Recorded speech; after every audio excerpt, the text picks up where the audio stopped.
Welcome to my YouTube channel again guys. So আজকে আমরা গেলো-সাকের চাপের সূত্র এবং ডাল্টনের আংশিক চাপ সূত্র এই দুইটা নিয়ে আলোচনা করব। সো আমাদের অ্যাডমিশন টেস্ট অথবা ইন্টারমিডিয়েট এক্সামের জন্য ডাল্টনের আংশিক চাপ সূত্রটা খুবই ইম্পর্টেন্ট। আমি যেটা খেয়াল করছি আমার টিউটরিং লাইফে যে ম্যাক্সিমাম স্টুডেন্টই আসলে বুঝতে পারে না যে ডাল্টনের আংশিক চাপ সূত্রটা আসলে কী। এবং so I will try to grow some intuition about Dalton's partial law. আগের ক্লাসে আমরা বয়েলস ল পড়ছি। আগের দুইটা লেকচারে বয়েলস ল যদি চাপ ইনক্রিজ করা হয় তাহলে ভলিউম কমবে, এটাকে ইনভার্সলি প্রপোর্শনাল হিসেবে লেখা হয়েছে। আর এখানে সমানুপাতিক বা প্রপোর্শনাল হিসেবে লেখা হয়েছে যে টেম্পারেচার বাড়লে ভলিউম বাড়বে। সো পি এখানে স্থির, আর অ্যাভোগাড্রোর সূত্র হলো যদি আমি মূল নাম্বার বাড়াই তাহলে আয়তনও বাড়বে। আর তিনটা যদি এক করা হয় তাহলে আমরা স্টেট ল বা আইডিয়াল গ্যাস ইকুয়েশন পাই, পিবি ইকুয়াল এনআরটি। আর আমরা মোল সম্বন্ধেও জানছি, mole equal W over M আর N over N A. So আমরা যে কোনো ফর্মুলায় ফেলতে পারি, এবং অ্যাভোগাড্রো নাম্বার তো এটা চিরতরে মুখস্থ করে ফেলাই ভালো। খুবই এলিগেন্ট একটা নাম্বার, 6.023 টাইমস 10⁻23। সো আমি জিনিসগুলো এমনভাবে রিপোর্ট করে যাব যে যাতে তোমাদের আর রিভিশনটাও হয়ে যায় যে আগে আমরা কি পড়ছি এবং ফিউচারে কি। আমি সবসময় একটা আরেকটার সাথে কানেক্ট করার চেষ্টা করব যাতে তোমাদের বোঝার খুবই সুবিধা হয়। আর এর মানও নির্ণয় করছি, মাত্রা এবং মান। সেটা হলো মাত্রা লিটার অ্যাটমসফিয়ার পার মোল পার কেলভিন, যদি লিটার অ্যাটমসফিয়ার ইউনিট ইউজ করি। PB equal energy, pressure and ভলিউমের। সো এখান থেকে আর এর মান নির্ণয় করা হয়েছে। আমরা জানি R equal PV by NT. And SI এককে আর এর মান 8.314 জুল পার মোল পার কেলভিন। আর আমরা জানি বোল্টজম্যান ধ্রুবক। সো এটা খুবই একটা ইম্পর্টেন্ট জিনিস, বোল্টজম্যান ধ্রুবক। তোমরা যদি ফিজিক্স, কেমিস্ট্রি বা অন্য কোনো ইঞ্জিনিয়ারিং সাবজেক্ট যদি ফিউচারে হায়ার স্টাডিতে যাও তাহলে দেখবা যে এই নাম্বারটার কত significance. So Boltzmann constant. So এটা এখান থেকে মুখস্থ করে ফেলা উচিত, যদিও মুখস্থ করার দরকার হয় না। আমাদের কাছে তো গুগল আছে, গুগল, ইউটিউব, যেখানেই যাই আমরা এই ভ্যালুগুলো সহজে মনে রাখতে পারি। কিন্তু আমাদের বাংলাদেশের এক্সাম সিস্টেম এরকম যে এগুলো কিচ্ছু মুখস্থ করা হয় না। আমি যে এখানে ইউএসএতে ইউনিভার্সিটিগুলোতে ক্লাস নেই, এখানে দেখা গেছে যে আমরা পরীক্ষার আগে সব equation, even PB equal nRT, এই ইকুয়েশনটা তাদের দিয়ে দিই। আর কে যত ভ্যালু আছে, এসটিপিতে ভলিউম কত, এসটিপিতে টেম্পারেচার কত, এগুলো সব কিছু দিয়ে দিই। সো তাদের জন্য তারা শুধু ক্যালকুলেশন করে, তারা শুধু তাদের ইনটিউশনটা ইউজ করে। So everything is given. আচ্ছা, আমরা মূল আলোচনায় চলে আসি। গেলো-সাকের চাপের সূত্র। সো গেলো-সাক হলো ফরাসি সায়েন্টিস্ট। সে অনেক আগে 1802 খ্রিস্টাব্দে, চিন্তা করা যায় কত আগের ইকুয়েশন এটা, 1802 খ্রিস্টাব্দে এই ইকুয়েশনটা দিয়েছিল। সে বলছিল যে চাপের উপর তাপমাত্রার প্রভাব কেমন হবে যদি আমরা ভলিউম ফিক্স রাখি। সিম্পল, আমরা যদি ভলিউম ফিক্স রাখি, so this one will not move anymore. আমরা যদি নিচ থেকে হিট দিই, এখানে মলিকুলগুলোর কি হবে? হিট দিলে আন্তঃশক্তি বা ইন্টারনাল এনার্জি বেড়ে যাবে। ইন্টারনাল এনার্জিটা কি? Kinetic energy plus potential energy. এখানে কাইনেটিক এনার্জিটাই বাড়বে। সো কাইনেটিক এনার্জি মিনস এটার মুভমেন্ট বেড়ে যাবে। আর আমরা প্রেশার হিসেবে যে প্রেশারটা দেখি, এটা আসলে কি? প্রেশারটা হলো প্রত্যেকটা মলিকুল তার ওয়াল, যে পাত্রের মধ্যে রাখা হয়েছে বা যে সিলিন্ডারে রাখা হয়েছে, এখানে এটাকে একটা ফোর্সে সে আঘাত করবে এবং একটা এরিয়া জুড়ে আঘাত করবে। এবং আমরা জানি ফোর্স ডিভাইড বাই এরিয়া, তার মানে এখান থেকে চাপ তৈরি হবে। আর টোটাল চাপ হবে সবগুলা মলিকুলের চাপের যোগফলের সমান। তার মানে আমরা যদি এখান থেকে হিট দিই তাহলে কি হবে? ভলিউম যদি ফিক্স থাকে তার মানে এরা ছোটাছুটি বেড়ে যাবে। অন্যদিকে যাওয়ার উপায় নাই। এরা এরা সবসময় খুব দ্রুত গতিতে, খুবই হাই এনার্জিতে পাত্রের দেওয়ালে আঘাত করা শুরু করবে। তার মানে বেশি ফোর্সে আঘাত করবে। ফোর্স বাড়লে প্রেশারও বাড়বে। তার মানে আমরা যদি টেম্পারেচার ইনক্রিজ করি, যদি টেম্পারেচারের ইনক্রিজ হয়, সো এই চিহ্ন দ্বারা আমি সবসময় ইনক্রিজ বোঝাই। আপার এরোহেড, তাহলে আমার প্রেশারও ইনক্রিজ করবে। তার মানে রিলেশনটা কীরকম? প্রপোর্শনাল না? মানে সমানুপাতিক রিলেশন। তার মানে আমরা বলতে পারি P is proportional to T. স্থির আয়তনে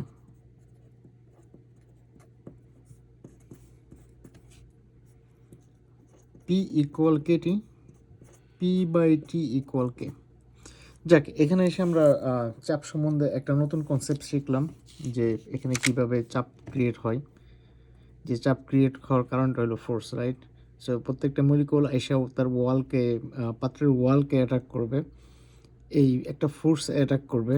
এই ফোর্সটা যদি এফ ধরা হয় তাহলে পাত্রের একটা এরিয়া আছে, সব মিলে এখানে 8টা তৈরি হবে। আমরা যে সময় কাইনেটিক থিওরি অফ গ্যাস পড়বো, ওই সময় এটা নিয়ে একটু ডিটেলস আলোচনা করব। আপাতত শুধু জানাই দিলাম যে জিনিসটা এরকম হয়। সো যেহেতু P by T equal constant, তো আমরা লিখতে পারি, ধরো পি ওয়ান টি ওয়ান টেম্পারেচারে প্রেশার ছিল P one and T two টেম্পারেচারে পি টু, তাহলে রেশিওটা হবে P one by T one equal K, এবং P two by T two equal K. যেহেতু কনস্ট্যান্ট, চেঞ্জ হবে না, একই রকম মান থাকবে, তাহলে আমরা লিখতে পারি P one by T one equal P two by T two. So এই ইকুয়েশনটা ইউজ লাগতে পারে ফিউচারে আমাদের গাণিতিক সমস্যা সমাধানের জন্য। সো গাণিতিক সমস্যা সমাধানের একটা ওয়ে হলো যে সবগুলো ফর্মুলা মাথায় রাখা। একবারে না বুঝে মুখস্থ করার চাইতে আমি মনে করি এভাবে যে সূত্রগুলো মনে রেখে নিজের মতো করে ফর্মুলা বের করে নেওয়া, যে আমাদের ক্লিয়ার কনসেপ্ট থাকবে, তারপর আমরা নিজের মতো করে ফর্মুলা বের করে রাখবো। আর আসলে এগুলো করতে করতে মুখস্থই হয়ে যায় একটা সময় পরে, যে পিভি কল এনআরটি আমার আর ওভাবে 3টা সমন্বয় করে বের করা লাগবে না। দেখা গেছে যে পিভি কল এনআরটি আমরা সবই জানি, P1 B1 equal to P2 B2, দেখা গেছে যে এগুলো এমনিতেই মুখস্থ হয়ে যাবে।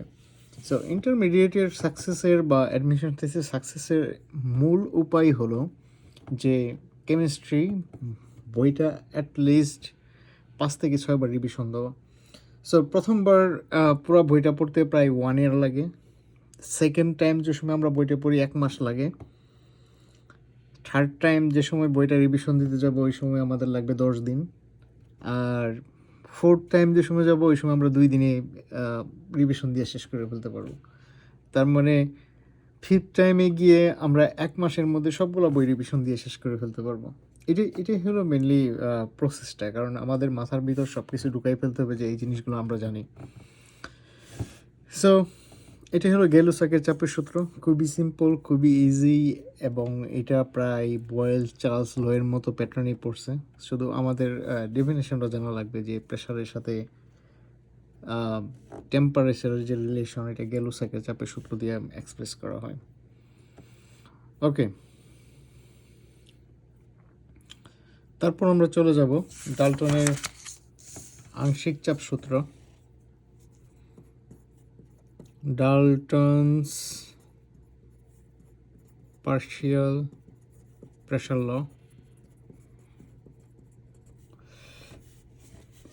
আচ্ছা, পার্শিয়াল প্রেশারটা কি, এটা জানলে আমাদেরই হয়ে যাবে, ডাল্টনের পার্শিয়াল প্রেশার ল হয়ে যাবে। So this is the hardest part in this topic, partial pressure. Partial pressure হলো আংশিক চাপ, রাইট? ধরো আমাদের পাত্রে 2টা গ্যাস আছে,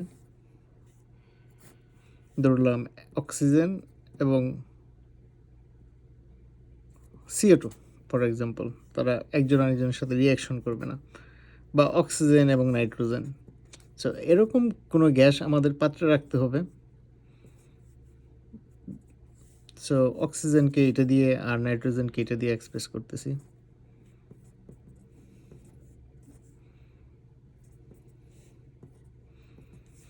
আচ্ছা, এখন প্রেশারের যে কনসেপ্টটা বলছি, প্রত্যেকটা মলিকুল এসে কী করবে, পাত্রের গায়ে একটা ফোর্সে এসে আঘাত করবে। এখন নাইট্রোজেনের একটা ফোর্সে এসে আঘাত করবে এবং অক্সিজেনের একটা ফোর্সে এসে আঘাত করবে, অ্যাটাক করবে। এখন এই ফোর্সটা যে তারা যে স্পিডে এসে আঘাত করতেছে, অবশ্যই তাদের স্পিড ডিফারেন্ট, কারণ আমরা জানি অক্সিজেনের যে সাইজ তার চাইতে নাইট্রোজেনের সাইজ কি একটু ছোট। সো নাইট্রোজেন একটু বেশি স্পিডে,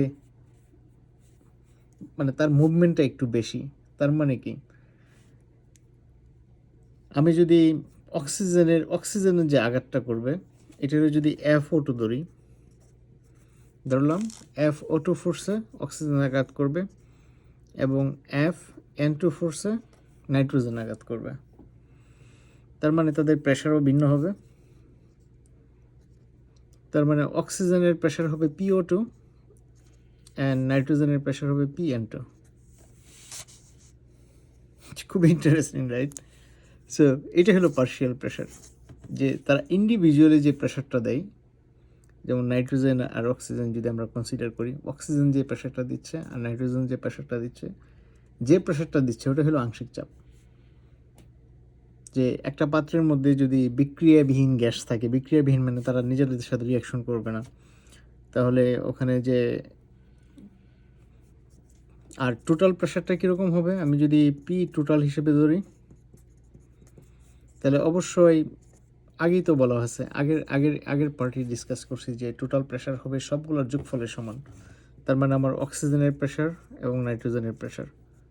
সো এটা হলো ডাল্টনের আংশিক চাপ সূত্র, যে কোনো পাত্রের মধ্যে যদি কোনো বিক্রিয়াবিহীন গ্যাস রাখা হয় তাহলে টোটাল চাপ তার আংশিক চাপের যোগফলের সমান। খুবই সিম্পল না? আর বই পড়তে গেলে তো একবারে মাথা নষ্ট হয়ে যায়। এখন এরপরে তোমরা বইটা পড়ে দেখো যে জিনিসটা কত ইজি হয়ে যায়। এখন আমার পাত্রের মধ্যে যদি 3টা গ্যাস থাকে, যে একটা গ্যাস 1, গ্যাস 2, গ্যাস 3, তাহলে পার্শিয়াল প্রেশার হলো P1, P2 and P3। So total pressure হবে P1 plus P2 plus P3। So এটা হলো ডাল্টনের আংশিক চাপ সূত্রের। আর আমরা এটাকে ম্যাথমেটিক্যালিও এক্সপ্রেস করতে পারি। চিন্তা করো, জাস্ট চিন্তা করা উচিত।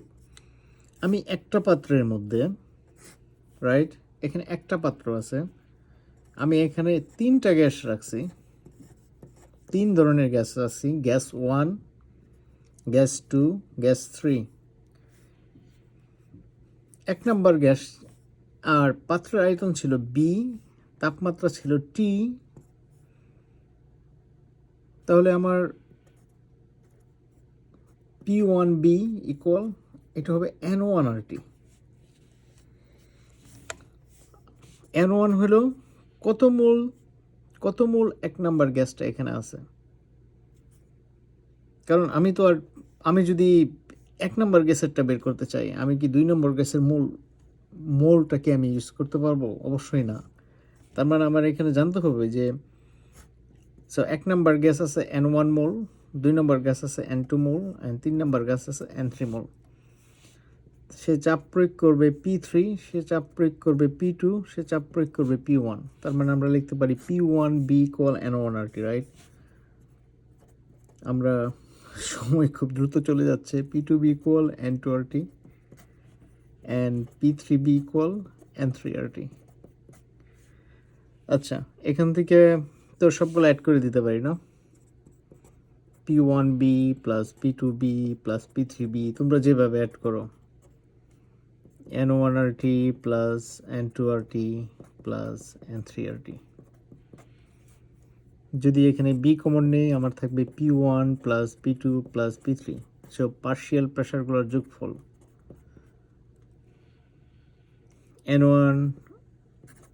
N1 plus N2 plus N3, আর এখানে আসবে RT, রাইট? RT যদি কমন নেই, তাহলে আমার আসতেছে P1 plus P2 plus P3, আর এই তিনটার যোগফল হলো টোটাল মোল। সো টোটাল মোলটা হবে সবগুলো মোলের যোগফল N1 plus N2 plus N3। So এটা হলো টোটাল মোল। তাহলে আমরা লিখতে পারি N RT divide by B, আর এটা হলো প্রেশার, টোটাল প্রেশার। সো আমরা এখান থেকে বের করে ফেলতে পারি যে ম্যাথমেটিক্যালি প্রুভ করা যায় না যে আংশিক চাপ সবগুলোর যোগফলের সমান। আর এখান থেকে আরেকটা রিলেশন বের করা যায়। আমরা যদি আমরা তো জানি যে টোটাল প্রেশার পিবি পিএম, ওকে, পিবি ইকুয়াল এনআরটি, সেখানে পিটা হলো টোটাল প্রেশার, আর আমাদের আছে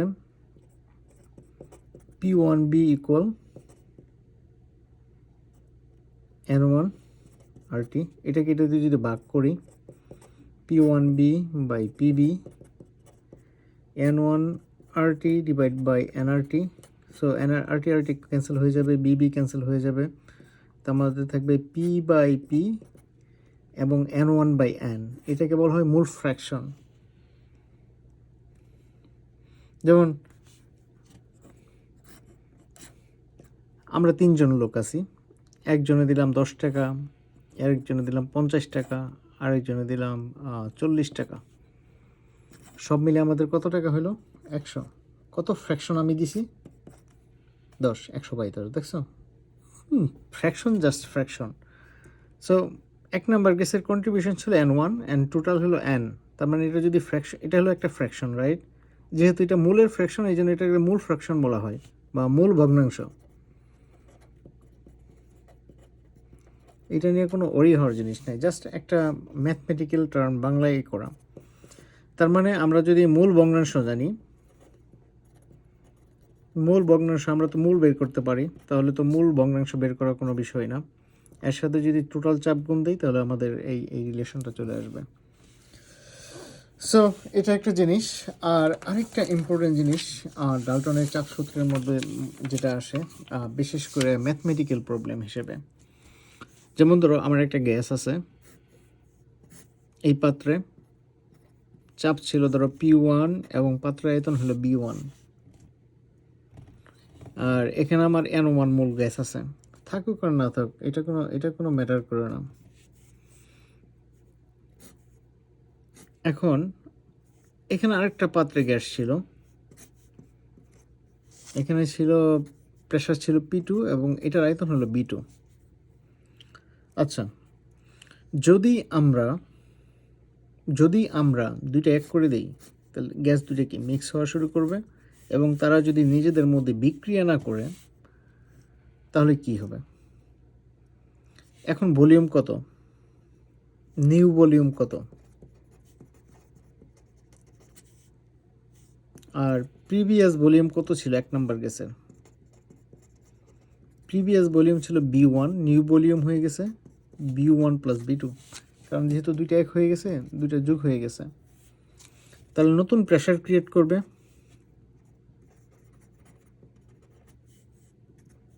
নতুন প্রেশারটা কি? ধরলাম Pn প্রাইম, হোয়াট এভার। তার মানে আমাদের আগের প্রেশার ছিল 1 নম্বর গ্যাসের জন্য, আগের প্রেশার ছিল P1, আগের ভলিউম ছিল B1, এটা হলো নতুন ভলিউম, এটা হলো নতুন প্রেশার। তাহলে কি পরিচিত লাগতেছে না জিনিসটা? আমরা পড়ে আসছি যে P1 B1 equal P2 B2। তার মানে আমরা লিখতে পারি P1 B1 ইকুয়াল নতুন ভলিউম নতুন প্রেশার। সো এই নতুন প্রেশারটা কত হবে?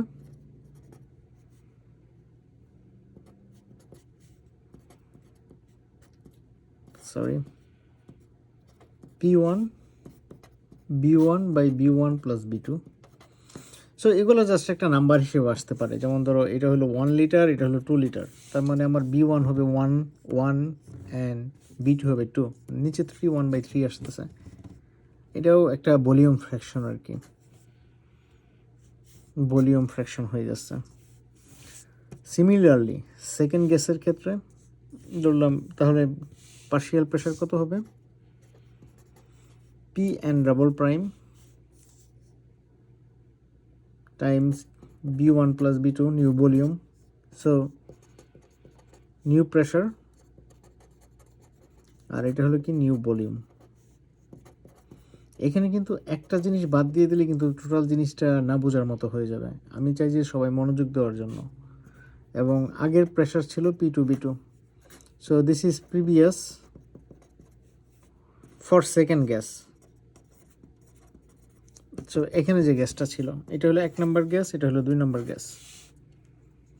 সো এই 2 নম্বর গ্যাসে ছিল, ওটার জন্য হলো এই ফর্মুলা। সো এটা হলো প্রিভিয়াস, না মিক্স করার আগে। এটা হলো বিফোর মিক্সিং, আর এটা হলো আফটার মিক্সিং। মিক্স করার পর এই অবস্থা হয়েছে, তার মানে প্রেশার আর চাপের গুণফল দুটো ইকুয়াল হবে। আমি যদি পি এন ডাবল প্রাইম বের করি তো আমার আসবে P2, right, B1 plus B2, উপরে যাবে B1, সরি B2। মোটামুটি সিম্পল ফর্মুলা, রাইট? সো এটা একটা পার্শিয়াল প্রেশার, আর এটাও একটা পার্শিয়াল প্রেশার, পরবর্তীতে তারা ইন্ডিভিজুয়ালি। তাহলে ডাল্টনের আংশিক চাপ সূত্র অনুযায়ী টোটাল প্রেশারটা কত হবে? P equal P N prime plus P N double prime.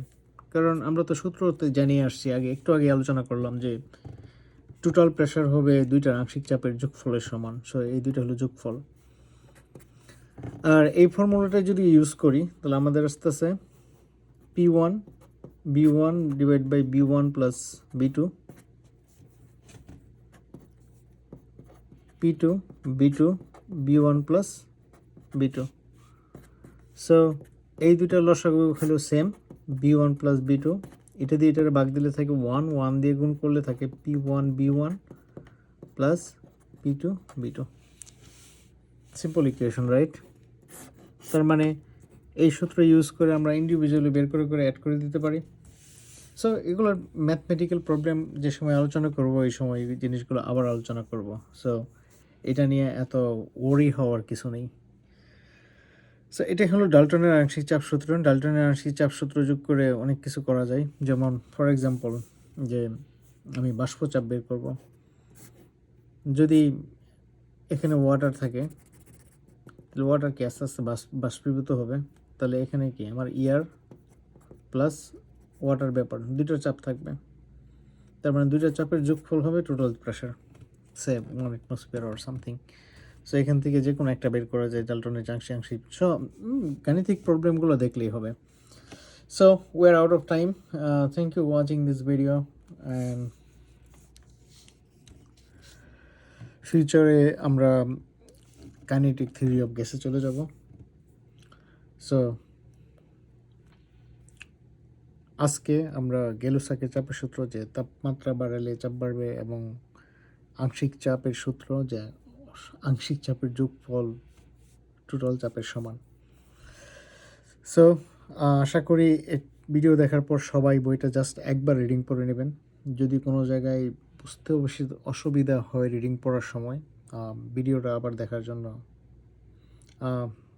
Thank you very much.